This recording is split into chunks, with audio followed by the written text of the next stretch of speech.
Good morning everyone. कैसे हैं आप सब?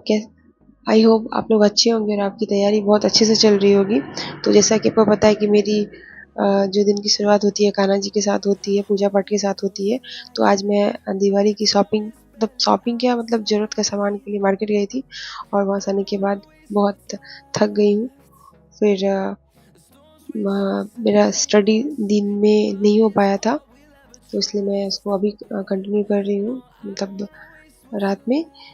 तो मैं लेमन टी के साथ स्टार्ट कर रही हूँ स्टडी को। तो मैं थोड़ा सा बिहार वाले बुक को थोड़ा सा सरसरी निगाह से देख रही हूँ। उसके बाद जो मैं डेली बेस पे स्टार्ट करती हूँ करंट अफेयर्स, तो उसके साथ मैंने स्टार्ट किया है आज पहला स्लॉट स्टडी का। तो अब आज का जो मेरा टॉपिक है वो है कि करंट करंट अफेयर्स का नोट्स शॉर्ट में कैसे बनाएं। तो इसी टॉपिक को कंटिन्यू करते हैं। तो मेरा जो करंट अफेयर्स होता है, जैसे कि मैंने बताया था प्रीवियस वीडियो में कि मैं एडुटेरिया के वीडियो करंट अफेयर्स वीडियो को मतलब वरुण सर के वीडियो को फॉलो करती हूँ। मुझे अच्छा लगता है उनसे पढ़ना। तो उनका वीडियो 1 घंटे का या 10 मिनट आगे पीछे भी हो जाता है, तो उसमें मैं नोट्स बनाती हूँ डेली बेस पे। तो मतलब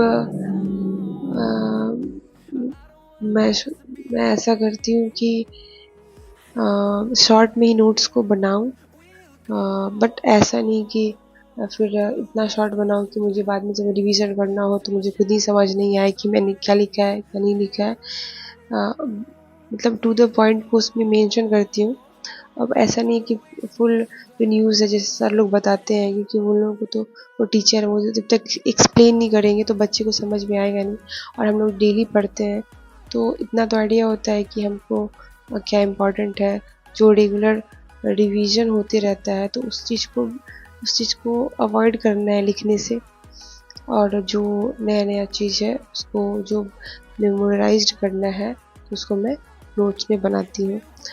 तो यही सब चीज़ है कि जितना हो सके शॉर्ट में नोट्स को बनाएं और उसको बार बार रिकॉल करने में हमें आसानी हो। जब भी हम रिकॉल करें तो अच्छे से हो जाए। और जैसे आज मैं पढ़ रही थी आज की न्यूज़ में कि हिलने पासपोर्ट इंडेक्स 2025 का जो आया है, तो उसमें सबसे पावरफुल जो कंट्री का पासपोर्ट है वो है कंट्री है सिंगापुर। तो उसका रैंक है 193। सबसे ताकतवर कंट्री है सिंगापुर। और हमारा इंडिया जो है उसका रैंक 85 है। जो 5 जो रैंक है वो आगे आया है, पहले 80 था। और यूएसए का जो रैंक है वो 12 है। फर्स्ट टाइम ऐसा हुआ है कि यूएसए टॉप 10 की जो लिस्ट है उससे बाहर आ गया है। और यूके यूएई सबका रैंक 8 है और चाइना का रैंक 64 है। तो बस और भी एक न्यूज़ था, मतलब UNESCO launch world's first virtual museum of stolen cultural object, यानी जो सांस्कृतिक यूनेस्को ने चोरी की हुई सांस्कृतिक वस्तुओं के विश्व के पहले आभासी वर्चुअल संग्रहालय म्यूजियम का शुभारंभ किया है।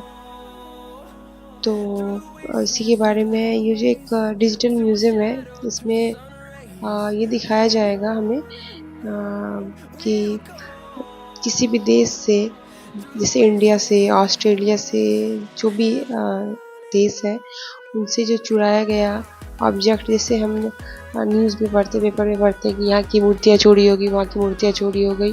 तो वो जो ये सब इस सब का व्यापार करते हैं तो उसको जिसे भारत में किसी भी मंदिर से चुरा करके बिचौलिया लोग जो होता है उसको आउट ऑफ इंडिया भेजा जाता है, जिस देश में भेजा जाता है।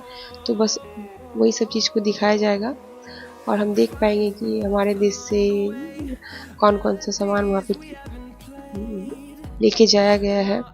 और जब हम देखेंगे, जो हमारे नागरिक देखेंगे, तो वो कोशिश करेंगे ना कि वो चीज़ हमारे देश में वापस से फिर से आ जाए। और इसमें 3D पिक्चर और एआई के इस्तेमाल से दिखाया जाएगा। और जो भारत का जो दिखाया जाएगा इसमें, भारत की जो मूर्तियाँ हैं, जो 9th सेंचुरी की जो मूर्तियाँ हैं, वो है एक नटराज की और एक ब्रह्मा की मूर्ति, जो छत्तीसगढ़ के महादेव टेम्पल से चुराया गया था, और उसको भी यहाँ पे दिखाया जाएगा। और जितने भी देश हैं, उसका तो उतना इम्पोर्टेंट नहीं है, बट इंडिया का इम्पोर्टेंट है, तो सर बता रहे थे, तो ये सब चीज़ है इसमें। तो फिर अब है वर्ल्ड हेल्थ समिट, जो इसका सम्मेलन हुआ है, ये हुआ है बर्लिन जर्मनी में। तो हुआ है ये 12 से 14 अक्टूबर के बीच। इसका थीम है वह एक खंडित विश्व में स्वास्थ्य की जिम्मेदारी लेना। तो ये सब है, और बहुत सारा न्यूज़ है, तो बस 2-3 न्यूज़ को मैंने आप लोगों के साथ शेयर किया है, तो उतना तो बता नहीं पाऊँगी। तो ऐसे ही मैं छोटे छोटे शॉर्ट फॉर्म में अपने नोट्स को बनाती हूँ, और फिर उसको मेमोराइज़ करती हूँ। फिर सर सवाल करते हैं, तो फिर जब लाइव सेशन होता है तो उसमें सर सवाल करते हैं, तो फिर बताना होता है उसमें।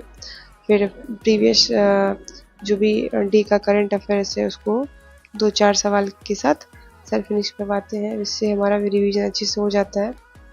और जैसा कि सबके घर में दिवाली की तैयारियां चल रही होगी, तो मेरे भी घर में चल रही है, बहुत सारा काम है। और जो फेस्टिवल सीजन है, उसमें तो करना ही होता है काम वाम। तो देखते हैं इस सबको करते हुए कितनी पढ़ाई को कितने कितने टाइम पढ़ाई को डिवोट कर पाते हैं। और अभी जब मैं वॉइस ओवर कर रही हूँ, वीडियो बना रही हूँ, तो अभी बज रहे हैं 2:30, और मेरे बच्चे लोग सोए हुए हैं, तो मेरे पास दिन में टाइम का थोड़ा अभाव रहता है, तो मैं रात में ही प्रेफर करती हूँ पढ़ाई करना। तो अपने सपने को पूरा करने के लिए नींद की कुर्बानी तो देनी ही होती है, तो वही कर रही हूँ मैं। और बस ऐसे ही दिवाली की तैयारियों के साथ चल रही है मेरी तैयारी। और मैं एक और दिवाली के बाद, दिवाली या छठ पूजा के बाद, एक और क्लास जो लाइव चलता है हमारा मीन्स का, तो उसको भी कंटिन्यू करूँगी। अभी तो मैं एसे और करंट ही कर रही हूँ, कर पा रही हूँ। और उसको भी साइंस एंड टेक चल रहा है, उसमें भी मेरा बैकलॉग बहुत पड़ा हुआ है, तो उसको भी मैं कंटिन्यू करूँगी।